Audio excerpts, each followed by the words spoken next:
कहानी की शुरुआत में हांगकांग शहर को दिखाया जाता है, जहां सब कुछ नॉर्मल दिन की तरह चल रहा था, लेकिन अचानक भयानक सुनामी आ जाती है और पूरे शहर में पानी भरने लगता है। लोग अपनी जान बचाने के लिए सुरक्षित स्थान की तलाश में इधर उधर भागते हैं, लेकिन पानी की तेज धार उन सबको बहा कर ले जाती है। जो लोग ऊंचाई पर बनी जगहों पर छुप जाते हैं, सिर्फ उन्हीं की जान बच पाती है और देखते ही देखते हांगकांग की आधी आबादी कुछ घंटे के अंदर ही खत्म हो जाती है। अब 5 साल बाद का समय दिखाया जाता है, जहां आशा नाम की लड़की अभी भी सपने में उस बुरे हादसे को देखकर डर जाती है और सुबह होने पर फिर से हिम्मत जुटाकर जिंदगी जीने की कोशिश करती है। वो खंडर के बीच एक ऊंची बिल्डिंग में रहती है और आसपास फैले मलबे के बीच अपनी जरूरत की चीजें छुपा कर रखती थी, ताकि किसी को पता न चले कि वो यहाँ छुपी हुई है। उसने उस अपार्टमेंट के अंदर छुपने के लिए कई जगह बना ली थी, जैसे काउच के अंदर होल करके छुप जाती थी। वो रोज सुबह उठकर छत पर जाती और अपने पीने के लिए साफ पानी भरकर छुपा दिया करती थी। रोज सुबह चाय पीने के बाद वो रेडियो सुना करती थी, पर जैसे ही उसमें रिकॉर्डेड मैसेज बजने लगते कि सरकार ने फलाना जगह पर जरूरतमंदों के लिए शेल्टर खोल रखा है, जहां खाने और कपड़े का इंतजाम है, तो वो स्टेशन बदलकर म्यूजिक सुनने लग जाती थी। आसपास किसी को रेडियो की आवाज सुनाई ना दे, इसलिए वो हेडफोन का इस्तेमाल किया करती थी।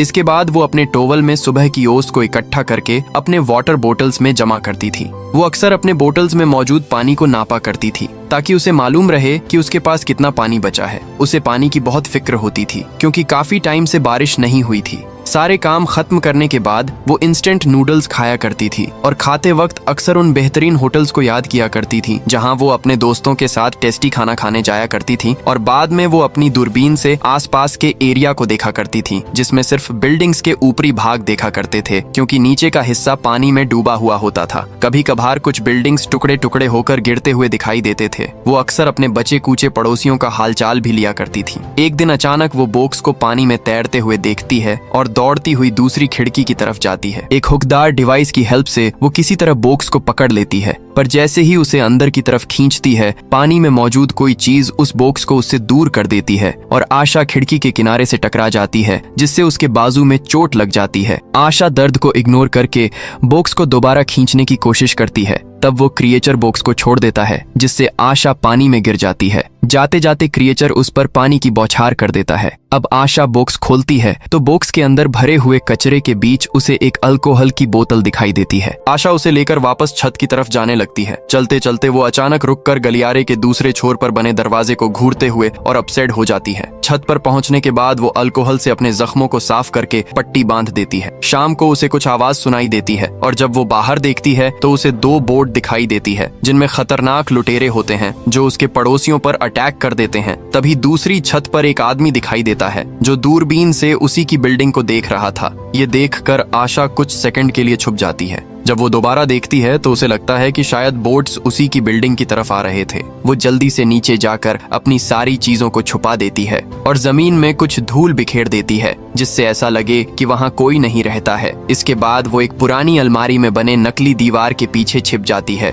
और खामोशी से देखती रहती है। लुटेरे रूम के अंदर घुसकर खाने पीने की चीजें ढूंढते हैं, पर चारों तरफ देखने पर भी उन्हें कुछ नहीं मिलता है। और तभी आशा गोली की आवाज सुनकर चौंक जाती है। ये गोली एक लड़के ने चलाई थी, क्योंकि उसे कोई चीज हिलती हुई दिखाई दी थी, जो कि उसकी गलतफहमी थी। उन लोगों के जाने के बाद आशा राहत की सांस लेती है और फिर खुशगवार पलों को याद करके अपना मूड ठीक करती है। इस हादसे से पहले आशा अपनी सौतेली बहन के साथ रहा करती थी। दोनों एक साथ रेस्टोरेंट में खाना खाते और खूब मस्ती करते थे। अगले दिन आशा को एक और बॉक्स तैरता हुआ मिलता है, जिसमें दूसरी चीजों के साथ साथ हनी का भी एक जार मौजूद था, जिसे पाकर वो बहुत खुश हो जाती है। लेकिन तभी उसकी नजर पानी में तैरती हुई एक डेड बॉडी पर पड़ती है और उसकी सारी खुशी छूमंतर हो जाती है। थोड़ी देर बाद आशा अपने काम में बिजी हो जाती है और उसका फायदा उठाकर कोई चुपके से उसके रूम में घुस जाता है और उसके सीक्रेट जगह से उसकी चीजें चुराने लगता है। आशा को कुछ आवाजें सुनाई देती हैं, लेकिन कुछ दिखाई नहीं देता है, इसलिए वो इग्नोर करके सोने की तैयारी करती है। और तभी उसे दोबारा आवाज सुनाई देती है, जिसे सुनकर वो अपना फ्लैशलाइट लेकर चेक करने जाती है, लेकिन इस बार भी उसे कोई नहीं दिखता है। तब वो अपना मुंह धोने लगती है और उसके बाद जानबूझकर साबुन वहीं छोड़ देती है, ताकि चोर को पकड़ सके। और तभी उसे वो लड़की दिख जाती है जो उसका सामान चुरा रही थी। आशा उसका कंधा पकड़ लेती है, पर तभी वो बच्ची उसे किक मारकर वहां से भाग जाती है। वो अपने साथ आशा की कुछ और चीजें भी ले जाती है, जिनमें जुगाड़ से बनाया हुआ लैंप भी था। जैसे ही वो नीचे के गलियारे में पहुंचकर डोर खोलने जाती है, उसे आशा के आने की आवाज सुनाई देती है और वो जल्दी से दरवाजा खोलकर भाग जाती है। उस रात आशा सपने में देखती है कि वो अपनी बहन को उसके बर्थडे पर देने के लिए कपड़े खरीद रही है और उसकी बहन खुश होकर उसे अपना बेस्ट फ्रेंड कह रही है और उसके साथ रहने के लिए अपने पेरेंट्स का घर छोड़कर उसके पास आ गई है। तभी उसकी नींद खुल जाती है और वो देखती है कि उसके खाने का डब्बा गायब है। तब वो जमीन पर पड़े हुए खाली रैपर्स को फॉलो करती हुई उस जगह पर पहुंच जाती है जहां वो लड़की लैंप के पास सोई हुई थी। उस बच्ची को नींद से जगाना सही नहीं लगता है, इसलिए वो अपने लिए खाना बनाने चली जाती है। जब लड़की की नींद खुलती है तो वो छुपे हुए कंपार्टमेंट्स ढूंढने लगती है जहां एक लिफाफे में उसे आशा और उसकी बहन की तस्वीर मिलती है और तभी आशा वहां पहुंच जाती है। उसे देखकर लड़की वहां से भाग जाती है और आशा जल्दी से सारे फोटोज वापस अपनी जगह पर रख देती है। जल्दबाजी में उसे पता ही नहीं चलता कि एक फोटो गलती से जमीन पर गिर गया था। इसके बाद वो दोबारा से नूडल्स बनाती है और उस बच्ची के पास लेकर आती है। ऐसा करते वक्त उसे अपनी बहन की बर्थडे वाली रात याद आती है जब उसके पेरेंट्स ने अपना खानदानी नेकलेस उसकी बहन को गिफ्ट किया था। इस बात से आशा बहुत नाराज हो गई थी क्योंकि पहली बेटी होने के नाते वो हार आशा को मिलना चाहिए था। इस बात पर उन सब में बहस होने लगती है और आशा गुस्से में घर छोड़कर निकल गई थी। अब सीन वापस से प्रेजेंट में आ जाता है जहां आशा को वही पहने हुए दिखाया जाता है और वो लड़की नूडल्स खाने से इनकार कर देती है। तब आशा खाने को वहीं छोड़कर वहां से चली जाती है। उसके जाते ही लड़की सारा खाना खा जाती है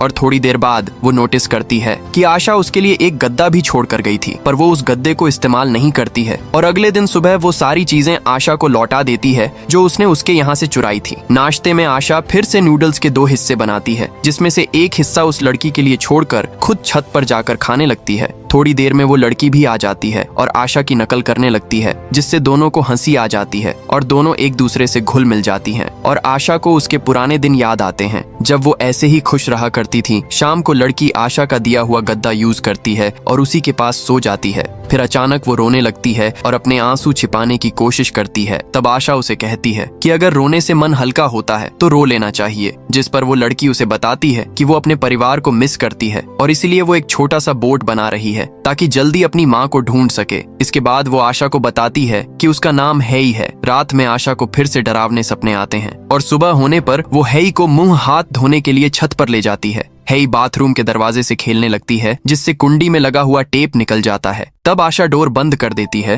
पर गलती से डोर लॉक हो जाता है और वो लोग उसे बाहर से नहीं खोल पाते हैं। ये देखकर आशा अपसेट हो जाती है पर तभी हेई उसे लॉक खोलकर दिखाती है। थोड़ी देर बाद जब आशा नाश्ता बनाने लगती है तो उसे रियलाइज होता है कि उसका नेकलेस गायब है। तभी उसे कुछ आवाज सुनाई देती है और जब वो झांक कर देखती है तो उसे पता चलता है कि लुटेरे फिर से आ गए थे। वो हेई से तब तक चुप रहने को कहती है जब तक लुटेरे चले ना जाएं। उनके जाने के बाद आशा हेई के बाल संवारने लगती है और तब हेई उसे भी अपने साथ चलने को कहती है, जिस पर आशा कहती है कि ये मेरा घर है, मैं इसे छोड़कर कहीं नहीं जा सकती और वैसे भी बाहर जाने लायक कुछ नहीं है। इसके बाद आशा उससे पूछती है कि क्या तुमने मेरा नेकलेस लिया है, जिसके जवाब में हेई ना कहती है और चोरी का इल्जाम लगाने से नाराज होकर भागती हुई दूसरे अपार्टमेंट में चली जाती है। शाम को आशा अकेले ही डिनर करती है और तभी उसे पानी की कमी महसूस होती है और जब वो ढूंढने जाती है तो देखती है कि हेई उस पानी को सफाई के काम में ले रही थी। ये देखकर वो फिर से फ्लैशबैक में चली जाती है जहां वो एक पड़ोसी देश में तूफान के आने की खबर सुनती है और तभी उसकी माँ उससे शादी करके घर बसाने को कहती है,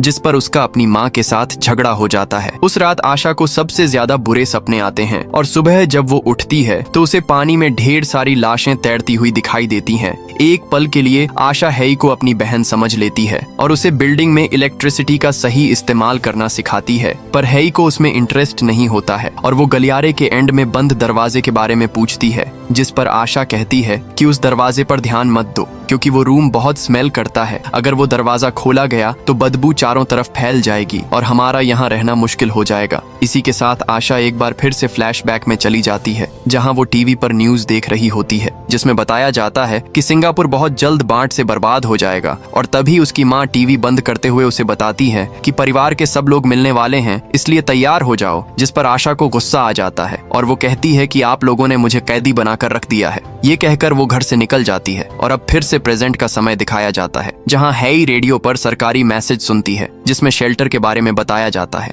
वो दौड़ती हुई आशा के पास आती है और उससे कहती है कि हमें शेल्टर जाना चाहिए, जिस पर आशा उसे कहती है कि यहाँ से बाहर निकलने में खतरा है। इसी बात पर दोनों में बहस छिड़ जाती है। आखिरकार हेई आशा को गुस्सैल और बदमिजाज कहकर वहाँ से चली जाती है। तब आशा भी उसके पीछे पीछे दूसरे रूम तक आती है और देखती है कि हेई कबाड़ा की चीजों के जोड़कर एक बोट बना रही थी। उसके पास एक फ्लेयर गन भी थी। आशा तुरंत उससे गन ले लेती है और तब उसे बताती है कि कुछ समय पहले मैंने भी यहाँ से जाने की कोशिश की थी, लेकिन बाहर के हालात बहुत खराब होने के कारण मुझे वापस आना पड़ा। अब दोनों एक दूसरे से लिपट जाती हैं और तभी आशा को याद आता है कि जब अपने पेरेंट्स से लड़कर आशा घर से निकल गई थी तब उसकी बहन उसे मनाने के लिए आई थी, लेकिन आशा वापस जाने से इनकार कर देती है और कहती है कि वो उससे मिलती रहेगी। इधर प्रेजेंट में सुबह सुबह बारिश होने लगती है, जिसे देखकर आशा और हेई ढेर सारा पानी जमा करने लगते हैं। काम करते हुए हेई नोटिस करती है कि आशा का नेकलेस जमीन पर गिरा हुआ था और तभी आशा को भी खोई हुई तस्वीर मिल जाती है, जिसे देखकर वो पुरानी यादों में खो जाती है। तब हेई उसे तसल्ली देती है कि एटलीस्ट हम दोनों एक दूसरे के साथ हैं। उस रात आशा जब सोने जाती है तो अपने तकिए के नीचे अपना नेकलेस देखकर हैरान हो जाती है। तब उसे पता चलता है कि हुक टूट जाने के कारण नेकलेस गिर गया था।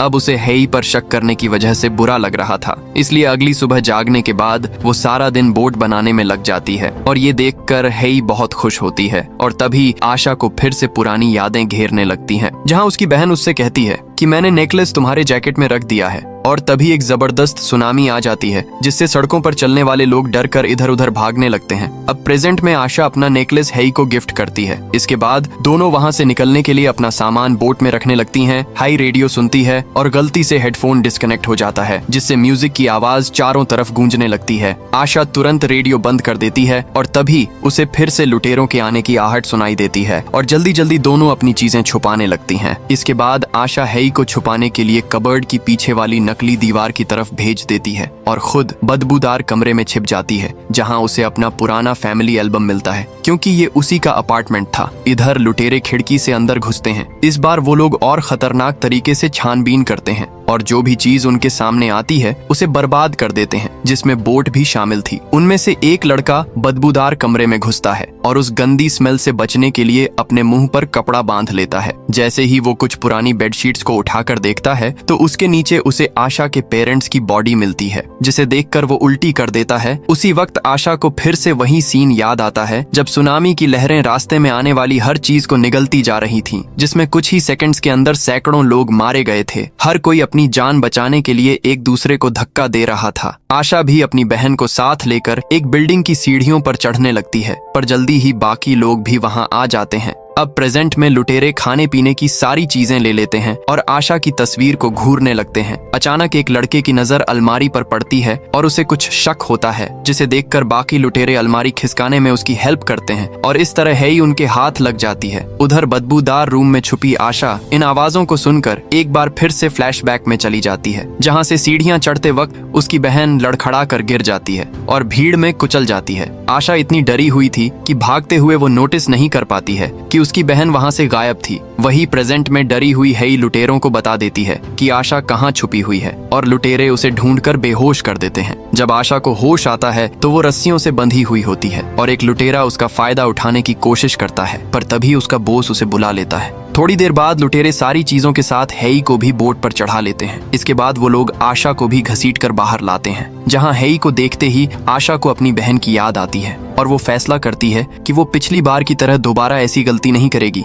इस ख्याल के आते ही वो एक झटके से रस्सी को खींचती है, जिसके जवाब में लुटेरे भी रस्सी को जोर का झटका देते हैं, जिससे आशा पानी में गिर जाती है, जहां उसे एक टूटा हुआ सीढ़ मिल जाता है, जिसे उठाकर वो लुटेरे पर अटैक कर देती है। इस पर लुटेरे को गुस्सा आ जाता है और वो उसे पानी में डुबोने की कोशिश करता है और थोड़ी स्ट्रगल के बाद आशा अपने पॉकेट से फ्लेयर गन निकालकर उसे शूट कर देती है। गोली की आवाज सुनकर सारे लुटेरे वापस बिल्डिंग के अंदर आ जाते हैं, लेकिन उन्हें आशा कहीं दिखाई नहीं देती। तब वो लोग उसे अलग अलग ढूंढने लगते हैं। इतने में एक बड़े लड़के को आशा के रोने की आवाज सुनाई देती है और वो उस तरफ देखने जाता है, लेकिन ये आशा की चाल थी। वो उसे रस्सी से फंसाकर गिरा देती है। उसके बाद एक गिटार से मार मार कर उसकी जान ले लेती है। इसके बाद वो एक चाकू उठाती है और दूसरे रूम में जाकर रेडियो ऑन कर देती है। रेडियो की आवाज सुनकर एक और लुटेरा वहां पहुंच जाता है, जिसे देखते ही आशा पीछे से जंप मारकर उसकी पीठ में चाकू घोंप देती है। लेकिन तभी वो बंदा पलटकर फाइट करने लगता है और आशा को गद्दे पर गिराकर उसका गला घोंटने की कोशिश करता है। पर आशा किसी तरह उसकी पीठ से चाकू निकाल लेती है और उसे तब तक घूमती रहती है जब तक वो मर नहीं जाता। इस बीच एक फीमेल लुटेरी शोर सुनकर वहां आ जाती है और एक कैन में आग जलते देखती है। आशा अचानक उसके ऊपर तेल छिड़क कर उसे एक कमरे में धकेल देती है। इसके बाद उसे आग लगाकर रूम का डोर लॉक कर देती है ताकि वो उसके अंदर जलती रहे। उसके चीखने की आवाज लीडर के कानों में पड़ती है और वो उसी डायरेक्शन में जाता है, लेकिन जैसे ही वो सीढ़ियां चढ़ने लगता है